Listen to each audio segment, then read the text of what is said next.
Rupanya kita butuh pemimpin-pemimpin yang bisa meretas jarak antara yang kaya dengan yang miskin, yang membobol kesenjangan antara yang kaya dan miskin. 3 menit presentasi kita mulai dari Aji. 3 menit ya, 3 menit. Masing-masing nanti akan dapatkan kesempatan 3 menit untuk menyampaikan gagasannya bagaimana mempersempit jarak antara yang kaya dengan yang miskin, mempersempit jarak antara yang di jalanan dengan yang di rumah besar. Kepada calon pasangan Aji dipersilakan boleh di sini. Bagaimana? Di sini ya? Biar lebih gaya gitu ya. Oke, silakan. 3 menit.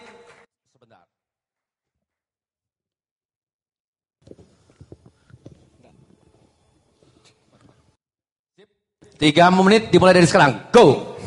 Terima kasih. Assalamualaikum warahmatullahi wabarakatuh. Narasumber semua dari teman-teman kandidat yang berbahagia.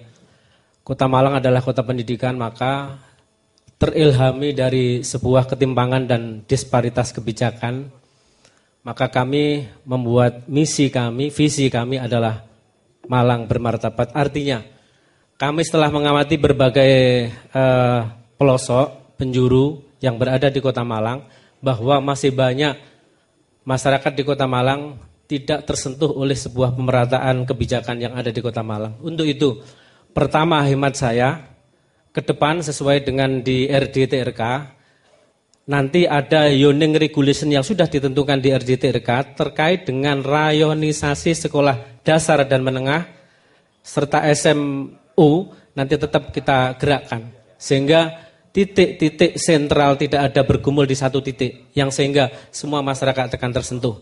Ini yang pertama. Yang kedua, kita akan melakukan sebuah kebijakan pengimbasan yang selama ini hanya menggumul di satu titik yang sehingga masih ada di sana sini sekolah pinggiran masih terkesan. Ke depan tidak akan terjadi sekolah pinggiran itu. Dengan jalan bagaimana, maka kami akan membuat regulasi terkait dengan bagaimana pengetatan baper jagat itu sudah ada, perwalnya sudah ada, maka kita harus berbasis kinerja yang selama ini pendidikan itu SDM-nya ini hanya tertumpu dari satu titik dan ketika dia mau mengimbas sesuai dengan komitmen yang sudah harus dipenuhi bahwa yang sudah tersertifikasi maka dia harus ada pembebanan belajar. Ini belum berjalan dengan baik. Yang sehingga sekolah-sekolah pinggiran masih ada dan hanya di titik tengah saja sekolah yang maju.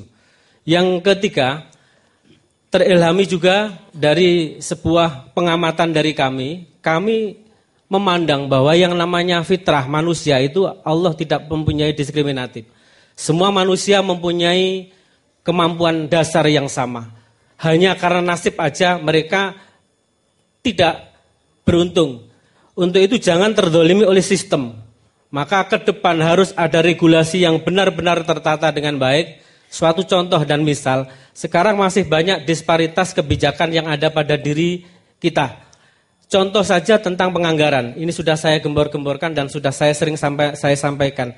Terkait dengan Bosda, Bosnas jelas sudah. Tapi Bosda adalah kebijakan daerah.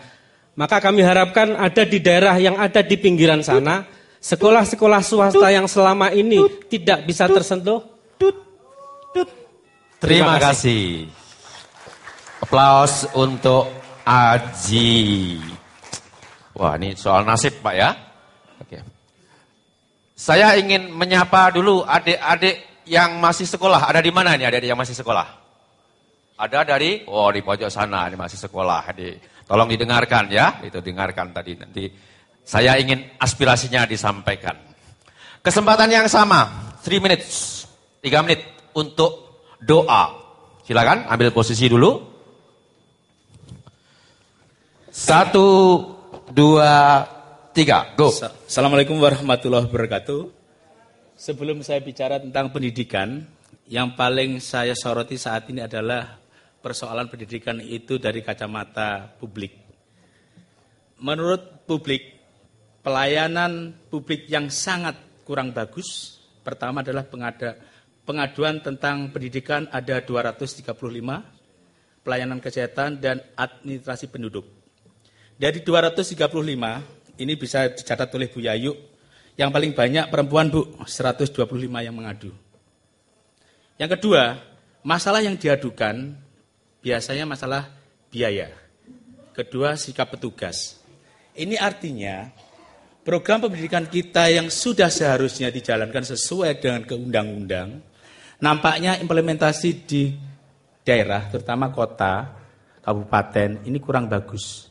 Salah satu yang paling utama yang harus disoroti adalah belum adanya keseragaman dan paling utama adalah ketaatan azas, terutama dari para pelaku pendidikan, yaitu Dignas. Harusnya Dignas sejak awal, Pak Wali Kota, nanti kalau Bapak Ibu sekalian menjadi Wali Kota, saya doakan, itu dikasihlah Dignas itu fakta integritas. Kalau memang gratis ya gratis, jangan dipolakan yang macam-macam.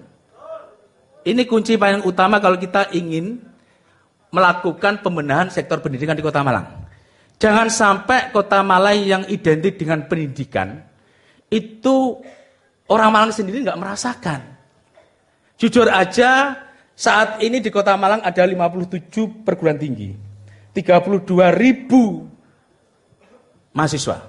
Bisa dibayangkan, kalau per mahasiswa tiap bulan punya 2 juta, itu hampir kurang lebih 600 miliar berputar di Kota Malang dari sektor pendidikan.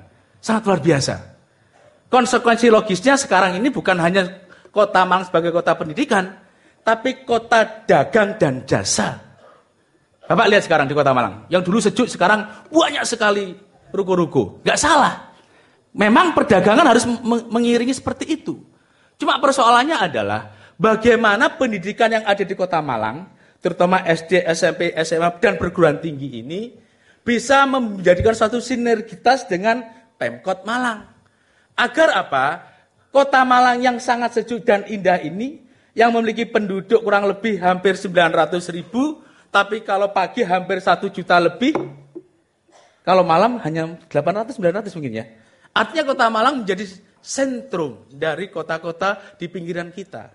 Manakala kita tidak menata secara baik pendidikan di Kota Malang, akibatnya yang bisa masuk dalam lingkungan pendidikan yang berkualitas, orang-orang yang memiliki dana.